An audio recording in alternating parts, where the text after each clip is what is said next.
Hello friends. तो जैसा कि मैंने कहा था कि हमारा जो अगला वीडियो होगा वो टूरिज़्म सेक्टर के ऊपर हम बात करेंगे। तो आज हम लोग यूपी में टूरिज़्म के क्या प्रोस्पेक्ट्स हैं और क्या टूरिज़्म के क्या क्या डेवलपमेंट्स और स्कीम्स हैं उसको हम आज डिस्कस करने वाले हैं। तो चलिए अपने वीडियो की शुरुआत करते हैं। तो टूरिज़्म सेक्टर की अगर मैं बात करूं यूपी की, तो यहाँ पे आपको देखने को मिलता है कुछ इंस्टीट्यूशन, जैसे उत्तर प्रदेश टूरिज़्म डिपार्टमेंट। तो ये जो है ये नोडल डिपार्टमेंट है for tourism promotion and development, यानी कि राज्य में पर्यटन विकास और उसके बढ़ावा देने के लिए उत्तर प्रदेश टूरिज़्म डिपार्टमेंट यानी पर्यटन विभाग एक नोडल एजेंसी है। इसके जो ऑब्जेक्टिव हैं यानी उद्देश्य हैं वो कुछ इस तरीके से है।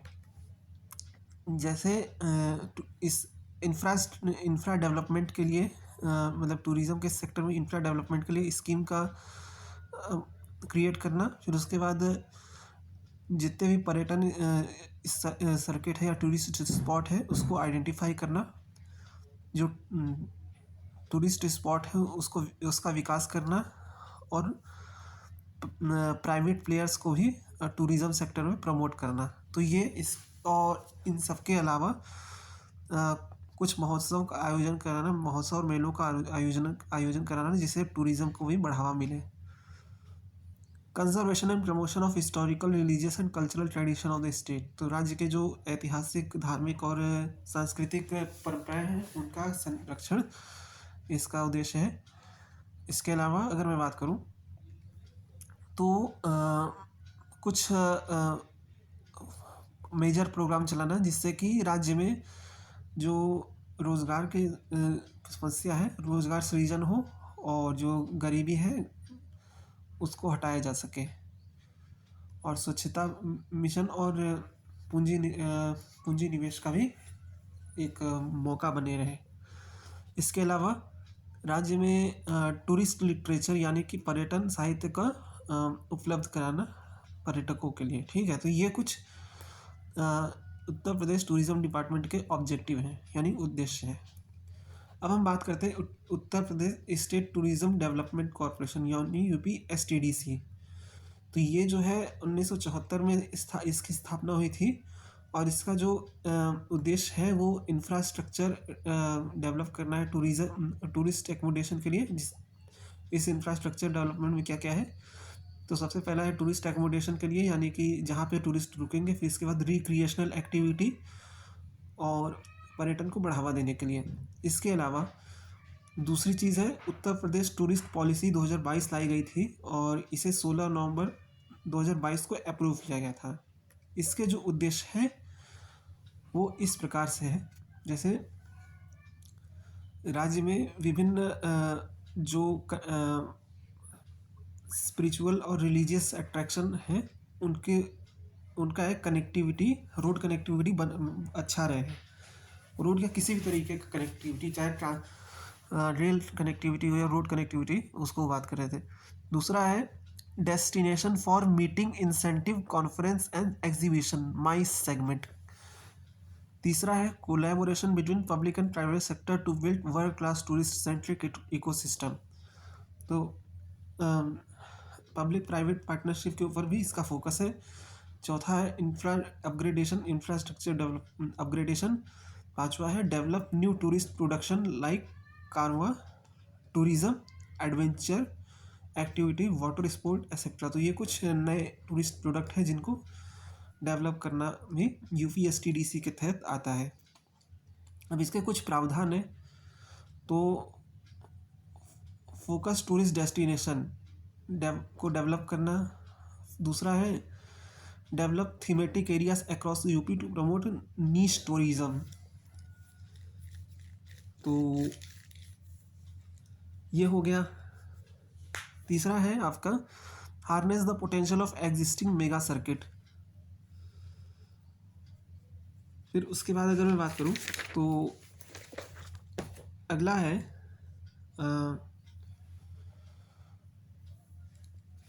Government will provide various incentive, subsidies and concession in order to attract maximum investment. तो ये इसके कुछ प्रावधान हैं जिनके बारे में आपको पता होना चाहिए। इसके अलावा कुछ और भी चीज़ें इसमें इंक्लूड की गई, जैसे राज्य जो है वो स्पेशल इंसेंटिव प्रोवाइड करेगा आर्ट एंड कल्चर के लिए, क्यूजीन के लिए जो यूपी का है, इन सब चीज़ों को इंसेंटिवाइज करने के लिए राज्य सरकार प्रोवाइड करेगा। इसके अलावा government will offer capital investment subsidy ranging from 10% to 25% to the eligible tourism unit. और इसके अलावा अगर मैं बात करूँ तो प्राइवेट इन्वेस्टमेंट को अट्रैक्ट करना भी इसकी एक बात है। फिर इसके बाद आती है बात आपके Uttar Pradesh in India tourism statistics 2022। तो vice president Jagdeep Dhankhar released India tourism stats in 2022। According to stats 86.12 million यानी 16.10% of the total domestic and 4.24% of foreign tourist came to Uttar Pradesh. तो राज्य में कुल में से अगर घरेलू टूरिस्ट की बात करें तो 16.1%, और फॉरेन टूरिस्ट की बात करें तो 4.24% फॉरेन टूरिस्ट यूपी में आते हैं 2022 के मुताबिक। During the year 2021-22 maximum number of domestic tourist visited Taj Mahal. 21-22 के हिसाब से अगर बात करें तो डोमेस्टिक टूरिस्ट में अगर बात करें तो ओवरऑल इंडिया में सबसे ज़्यादा जो है ताजमहल विजिट करते हैं। यहाँ पे जो दूसरा पोजीशन आता है वो दिल्ली का लाल किला है, और आगरा को जो फोर्ट है आगरा फोर्ट वो 5th पोजीशन पे यहाँ पे आता है। अगर फॉरेन टूरिज़्म की अगर मैं बात करूँ तो फॉरेन टूरिज़्म में जो आपका तमिलनाडु का मामल्लपुरम मंदिर है वो फर्स्ट प्लेस पे आता है, जबकि ताजमहल जो है वो दूसरे पोजीशन होल्ड करता है। ठीक है, तो ये आपका ताजमहल है और ये आपका आगरा फोर्ट है जहाँ पे टूरिज़्म आता है। फिर इसके बाद scheme for development of tourism in state. कुछ स्कीम के बारे में अगर मैं बात करूँ तो टूरिस्ट पुलिस क्या है? तो टूरिस्ट पुलिस जो है ये टूरिस्ट की सिक्योरिटी के लिए इसको इस्टेब्लिश किया गया था, और ये यूपी के हर जितने भी प्रोमिनेंट टूरिस्ट स्पॉट हैं वहाँ पे इनको डिप्लॉय किया गया है, और इसमें प्रयाग, वाराणसी, मथुरा और अयोध्या भी इसमें शामिल किए गए हैं।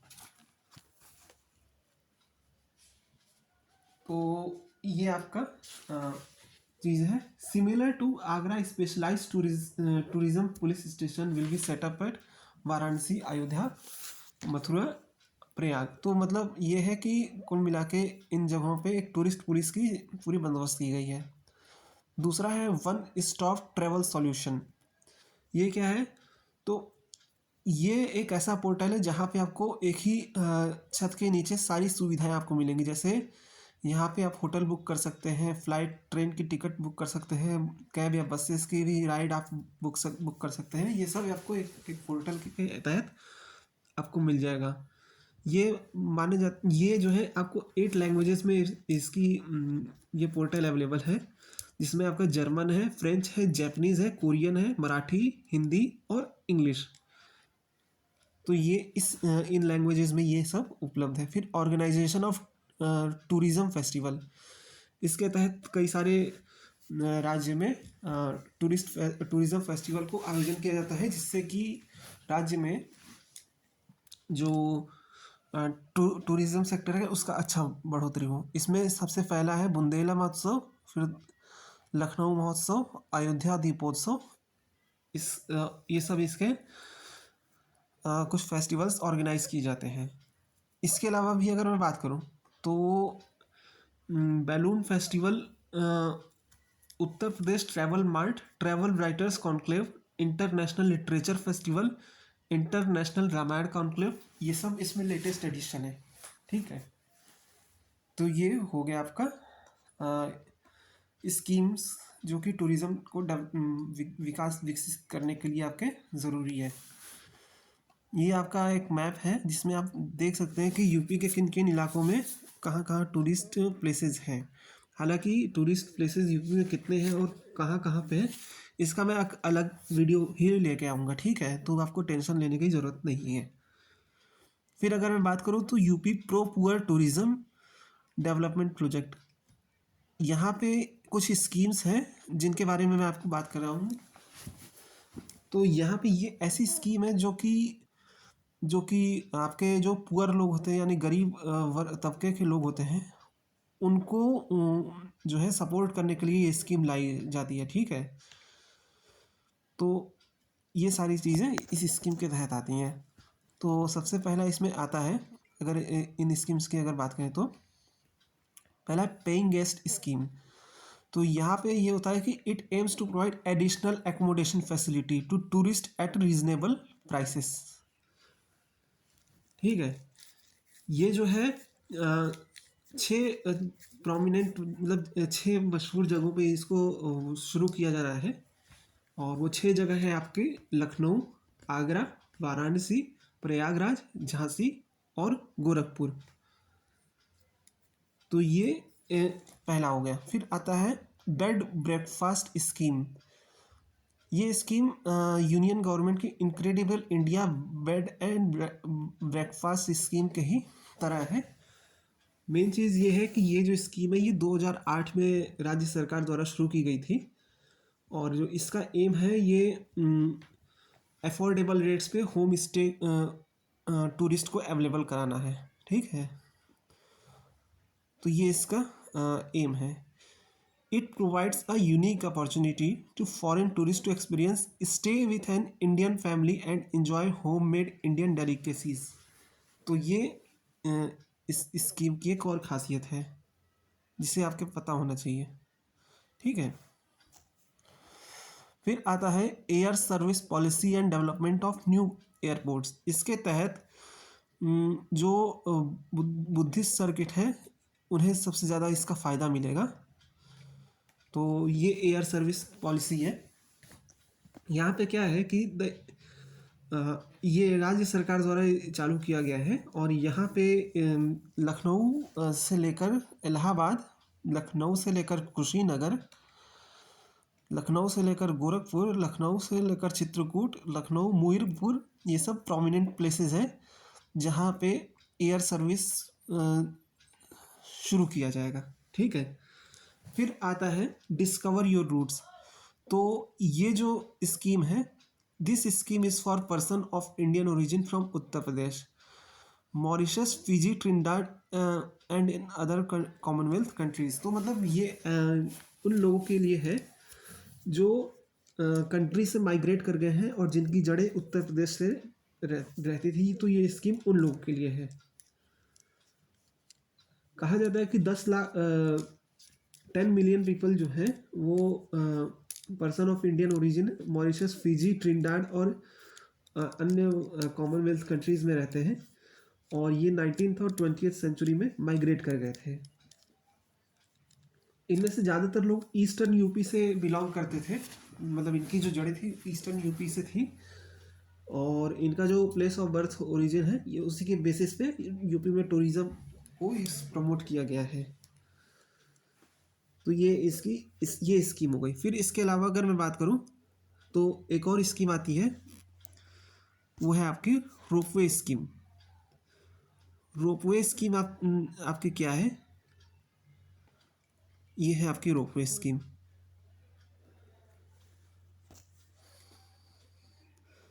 Ropeway scheme, this scheme is being implemented under the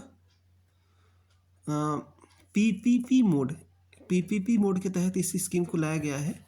और ये चित्रकूट, अष्टभुजा, काली खोह यानी विंध्याचल और बरसाना क्षेत्र में ये रोपवे की सुविधा शुरू की गई है, ठीक है। फिर है नाइट सफारी। तो नाइट सफारी जो है ये देश का इकलौता नाइट सफारी जो है वो ग्रेटर नोएडा में चालू किया गया है। और ये भी पीपीपी मोड के ही तहत इसे शुरू किया गया है।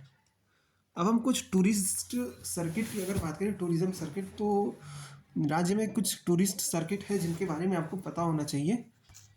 जैसे अगर मैं पर्टिकुलरली बात करूं तो बुद्धिस्ट सर्किट में आता है, ये कुछ ऐसे एरिया होते हैं जहाँ पे उन बुद्धिस्ट सर्किट की बात करें तो ये भगवान गौतम बुद्ध से रिलेटेड कुछ होते हैं, मतलब जगह है।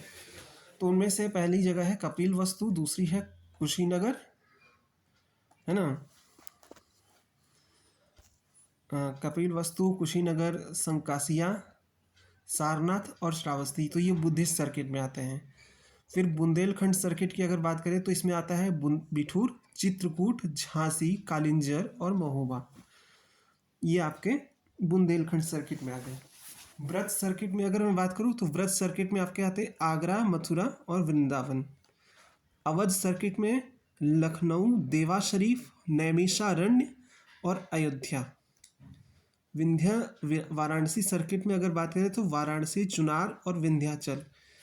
और wild life eco tourism circuit की अगर बात करें तो दुधवा, पीलीभीत और कतरनिया घाट, ये कुछ फेमस सर्किट्स हैं।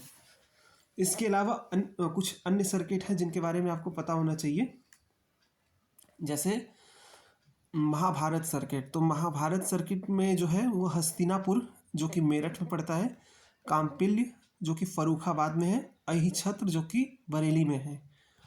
फिर कृष्णा सर्किट की अगर बात करें तो मथुरा, वृंदावन, गोकुल, बरसाना, नंदगांव, ये सब कृष्णा सर्किट में आते हैं। जैन सर्किट की अगर बात करें तो मेरठ, आगरा, कौशाम्बी, वाराणसी, देवरिया, अयोध्या, श्रावस्ती और फर्रुखाबाद, ये सब जैन सर्किट में आते हैं। सूफी सर्किट की अगर बात करें तो फतेहपुर सिकरी, रामपुर, बदायूं, बरेली, लखनऊ, काकोरी, देवा शरीफ, बहराइच, इलाहाबाद, किचौछा शरीफ, सैयद कड़क शाह दरगाह और कंतित शरीफ दरगाह, ये सब सूफी सर्किट में आते हैं। Craft, cuisine and culture circuit की अगर बात करें तो यहाँ पे और ज़्यादा विस्तार हो जाता है, जैसे लखनऊ, आगरा, रामपुर, फिरोज़ाबाद, वाराणसी, मुरादाबाद, गोरखपुर, आजमगढ़, कन्नौज, पीलीभीत, बरेली, अलीगढ़ और नजीबाबाद। वाटर स्पोर्ट्स सर्किट की अगर मैं बात करूं तो यहाँ पे रामगढ़ ताल जो कि गोरखपुर में है, चूका जो कि पीलीभीत में है, माता टीला ललितपुर वाला, और राजगढ़ झांसी में और विंध्याचल में। तो ये सब कुछ आपके वाटर स्पोर्ट में आते हैं, ठीक है। फिर कांवड़ सर्किट में आपका बागपत है, गाजियाबाद है, गोंडा है, लखीमपुर खीरी है, कालिंजर है और अयोध्या है, ठीक है। तो ये आपके आ गए कांवड़ सर्किट। इसके बाद आता है आपका शक्तिपीठ सर्किट। इसके तहत आपका विंध्याचल, बलरामपुर, वाराणसी, प्रयागराज, सोनभद्र और सहारनपुर है। फिर इसके बाद आता है फ्रीडम स्ट्रगल सर्किट। तो फ्रीडम स्ट्रगल सर्किट जो है आपके ये आपके हैं बिठूर, काकोरी, मेरठ और अदर है, ठीक है। तो अदर कैंटोनमेंट, अन्य छावनी जितने भी हैं, तो ये उसमें आते हैं फ्रीडम स्ट्रगल सर्किट में। तो ये हमारा टूरिज़्म का पार्ट 1 लेक्चर था। अब अगले वीडियो में हम लोग कुछ टूरिस्ट प्लेसेस को देखेंगे और इसके बाद हमारा जो नेक्स्ट टॉपिक होगा डिस्कशन का वो होगा हमारा एजुकेशन, यानी कि राज्य में जो शिक्षाएं हैं। लेकिन उससे पहले हम कुछ क्वेश्चंस को देखेंगे जो कि यूपी पीसीएस में इससे क्वेश्चन बनते हैं। इसमें हम रिटन क्वेश्चन भी देखेंगे और कुछ हम प्रीवियस ईयर क्वेश्चन जो कि प्रीलिम्स और मेंस दोनों के लिहाज से हम देखेंगे, ठीक है। तो मिलते हैं आपसे नेक्स्ट वीडियो में। अपना ध्यान रखिए। Good bye.